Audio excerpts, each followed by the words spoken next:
दिल्ली के बाहरी इलाके में एक हवेली थी, एकदम पुरानी, whose wrinkles hid many secrets। राज के समय में बनी यह हवेली कभी हंसी और रोशनी का महल हुआ करती थी। अब होटल मजेस्टिक अपनी पुरानी चमक भूल चुका था, दहाड़ से ज्यादा फुसफुसाहट रह गई थी।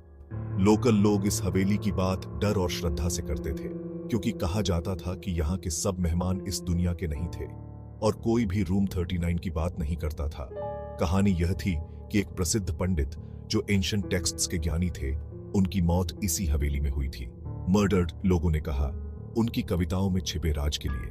तब से उनकी आत्मा, जिसे शांति नहीं मिली, होटल में भटकती रही, खासकर रूम 39 में, जहां उन्होंने अपने आखिरी दिन बिताए थे। होटल के स्टाफ उस रूम से दूर रहते थे।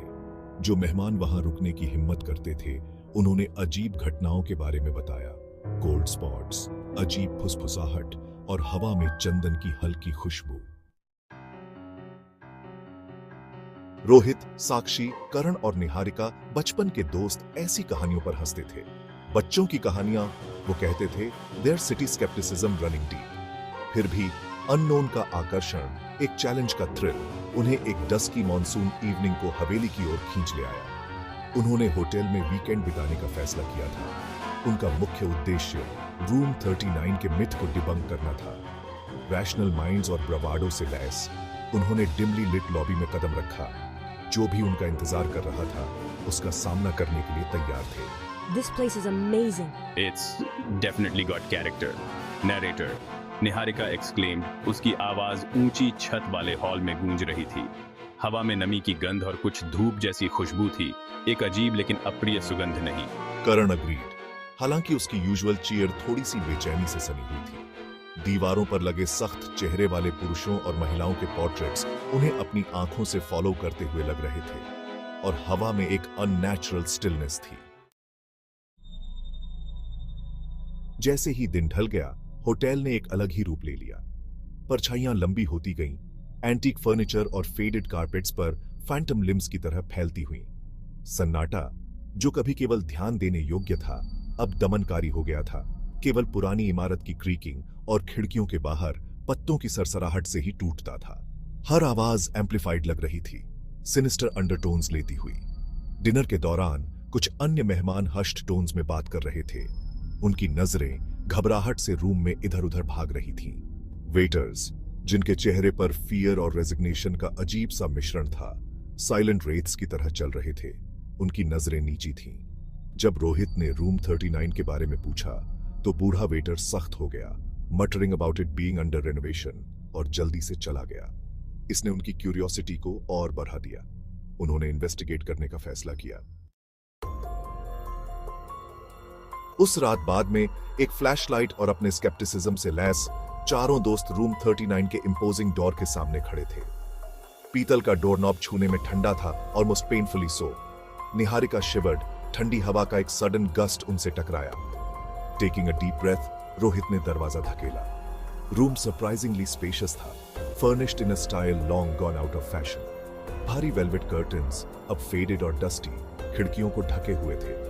जो भी थोड़ी सी मूनलाइट थी उसे रोक रहे थे। अंदर की हवा भारी, स्टैग्नेंट, चंदन की गंध और कुछ और से भरी हुई थी। कुछ इंडेफिनेबल लेकिन अनसेटलिंग। एक सिंगल ऑयल लैंप एक लार्ज 4 पोस्टर बेड के पास एक छोटी सी टेबल पर टिमटिमा रहा था, जिससे दीवार पर डांसिंग शैडोज पड़ रहे थे।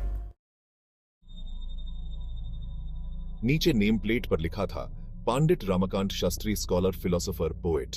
बेड के सामने वाली दीवार पर सफेद धोती और शॉल पहने एक आदमी का बड़ा सा पोर्ट्रेट लगा हुआ था। उसके माथे पर एक प्रोमिनेंट तिलक था। उसकी आंखें डार्क और इंटेंस उनकी हरकतों को फॉलो कर रही थीं। This must be him. जैसे ही वो पोर्ट्रेट के करीब गई, लैंप वायलेंटली फ्लिकर्ड, रूम को लगभग अंधेरे में डुबोते हुए। एक लो मोर्नफुल हम रूम के अंदर से गूंज उठा, जिससे उनकी रीढ़ की हड्डी में शिवर्स दौड़ गए। Okay, this is getting creepy. वो विंडो की तरफ बढ़ा, कर्टन्स हटाकर कुछ लाइट अंदर आने देने के इरादे से। जैसे ही उसने ऐसा किया, रूम का टेम्परेचर बहुत ज्यादा गिर गया। एक ठंडे, अनदेखे हाथ ने उनके दिलों को जकड़ लिया, उनके फेफड़ों से हवा खींच ली। उन पर चक्कर आने लगा और रोहित पीछे हटते हुए निहारिका से टकरा गया, जो चौंक गई। फिर अचानक जैसे ही वो प्रकट हुआ था, ठंडक कम हो गई। लैंप फिर से flickered back to life. Room में डिम ग्लो फैल गया। विंडो के पास खड़ा, उसका रूप हीट हेज की तरह शिमरिंग, एक आदमी की आकृति थी। उसने सफेद धोती और शॉल पहनी हुई थी। उसका चेहरा उदासी और एक शांत गरिमा से भरा हुआ था। उसकी आंखें डार्क और पियर्सिंग, एक अजीब सी इंटेंसिटी लिए हुए थी। दोस्तों ने देखा, स्पीचलेस। उनका स्केप्टिसिज्म एक प्राथमिक डर में बदल गया। Do not be afraid, I mean you no harm. वो मुड़ा और उन्होंने उसे तुरंत पहचान लिया। पंडित रमाकांत शास्त्री, पोर्ट्रेट वाला आदमी। I have been waiting a long time for someone to hear my story. मेरा मर्डर इसी रूम में हुआ था। मेरी मौत को एक्सीडेंट बना दिया गया।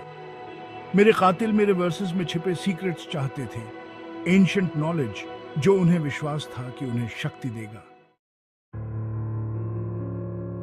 सेक्शन 7, क्लूज इन एंशिएंट वर्सेस। दोस्तों ने सुना, उनका शुरुआती डर सहानुभूति और एक जलती हुई जिज्ञासा में बदल गया। पंडित की कहानी विश्वासघात, लालच और निषिद्ध ज्ञान की प्यास से भरी हुई उनके सामने एक इतिहास की किताब के भूले हुए अध्याय की तरह सामने आई। उन्होंने अपने हत्यारों के बारे में बताया, जिन लोगों को वह कभी दोस्त मानते थे, और प्राचीन ग्रंथ जो उनके विश्वासघात की कुंजी रखते थे। Find them, bring them to justice and release my soul from this prison of stone and time. उस ट्रंक में तुम्हें मेरे जर्नल्स मिलेंगे, मेरे जीवन का काम। उनके पन्नों के भीतर वो क्लूज हैं जिन्हें तुम ढूंढ रहे हो। फिर उसने रूम के एक कोने में पड़े धूल से सने ट्रंक की ओर इशारा किया। एक अंतिम मौनफुल साय के साथ पंडित का रूप एक बार फिर फ्लिकर्ड और गायब हो गया। चंदन की एक हल्की खुशबू और एक ऐसा सन्नाटा छोड़कर जो अनकहे शब्दों से गूंजता हुआ लग रहा था। दोस्तों, उनके सीने में धड़कते हुए दिलों के साथ उस जगह को घूर रहे थे जहां एपरिशन खड़ा था। उनके दिमाग उस वास्तविकता को समझने के लिए जूझ रहे थे जो उन्होंने अभी अभी देखी थी। Section 8, unmasking the guilty. अगले कुछ दिन एक्टिविटी का धुंधलापन थे, क्योंकि दोस्तों, उनका स्केप्टिसिज्म न्याय की जलती हुई इच्छा से बदल गया था। प्राचीन ग्रंथों, रहस्यमय छंदों और लंबे समय से भूले हुए रहस्यों की दुनिया में उतर गए। पंडित के जर्नल्स ज्ञान का खजाना थे, दार्शनिक चिंतन, कविता और सबसे महत्वपूर्ण, उनकी हत्या के क्लूज से भरे हुए। उन्होंने रहस्यमय छंदों को समझने में घंटों बिताए, उन ब्रेड क्रम्स का पीछा किया जो उन्होंने पीछे छोड़े थे। उनकी जांच उन्हें पुरानी दिल्ली की हलचल भरी सड़कों से होते हुए धूल भरी पुस्तकालयों तक ले गई और अंत में यमुना नदी के किनारे एक एकांत आश्रम तक ले गई। वहां मंत्रों के जाप और धूप की सुगंध के बीच उनका सामना पंडित के हत्यारों से हुआ। उनके अपने शिष्य जो लालच और सत्ता की लालसा से प्रेरित थे। जो सबूत उन्होंने पेश किए वो पंडित के जर्नल से लिए गए थे और उनके अपने निष्कर्षों से कोरॉबोरेटेड थे, इररिफ्यूटेबल थे। आरोपियों के चेहरों पर अपराध स्पष्ट दिखाई दे रहा था। सेक्शन 9, पीस फॉर द पंडित। पंडित के हत्यारों की गिरफ्तारी ने शहर में सनसनी फैला दी। समाचार पत्रों ने भूतिया हस्तक्षेप और दशकों पुराने मामले को सुलझाने में दोस्तों की बहादुरी के बारे में सुर्खियां बनाई। पुलिस, जो शुरू में स्केप्टिकल थी, को रहस्य को सुलझाने में अलौकिक ने निभाई भूमिका को स्वीकार करने के लिए मजबूर होना पड़ा। उस रात दोस्त रूम 39 वापस आए। हवा, जो कभी भारी और दमनकारी थी, हल्की महसूस हुई। चंदन की खुशबू की जगह चमेली की मीठी खुशबू ने ले ली। पंडित रमाकांत का पोर्ट्रेट शांति की भावना विकीर्ण करता प्रतीत हो रहा था। जैसे ही उन्होंने देखा, पंडित के होठों पर एक हल्की सी मुस्कान फैल गई और उनकी आंखों में कृतज्ञता की चमक दिखाई दी। फिर धीरे धीरे, जैसे हवा में धुएं का गुब्बार छंटता है, उनकी छवि फीकी पड़ गई, एक खाली कैनवस छोड़कर।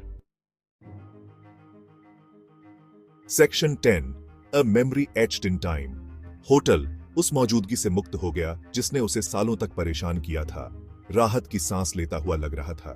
परछाइयां पीछे हट गईं, फुसफुसाहट बंद हो गई और मेहमानों की हंसी एक बार फिर उसके गलियारों में गूंज उठी। रूम 39 अब डर की जगह नहीं रहा। इसका जीर्णोद्धार किया गया और इसे फिर से खोल दिया गया। इसका काला अतीत भुला दिया गया। रोहित, साक्षी, करण और निहारिका अपने जीवन में वापस आ गए। अपने अनुभव से हमेशा के लिए बदल गए। उन्होंने अपने एडवेंचर की शुरुआत स्केप्टिक्स के रूप में की थी, लेकिन वो बिलीवर्स के रूप में चले गए। उनके दिल अलौकिक से प्रभावित थे और उनके दिमाग हमेशा के लिए पंडित की कहानी की याद से चिह्नित थे। वे अपने साथ यह ज्ञान लेकर गए कि कुछ रहस्यों को दफन कर देना ही बेहतर होता है, जबकि अन्य, जैसे कि सच्चाई, खुद को प्रकट करने का एक तरीका रखते हैं, यहां तक कि कब्र से भी परे। हवेली अब डर की जगह नहीं रही। दिल्ली के बाहरी इलाके में ऊंची और गर्व से खड़ी थी। इसके रहस्य इसके दिल में गहरे दबे हुए थे। समय बीतने और मानव आत्मा की स्थायी शक्ति का एक मौन प्रमाण, जीवित और विभाजित दोनों।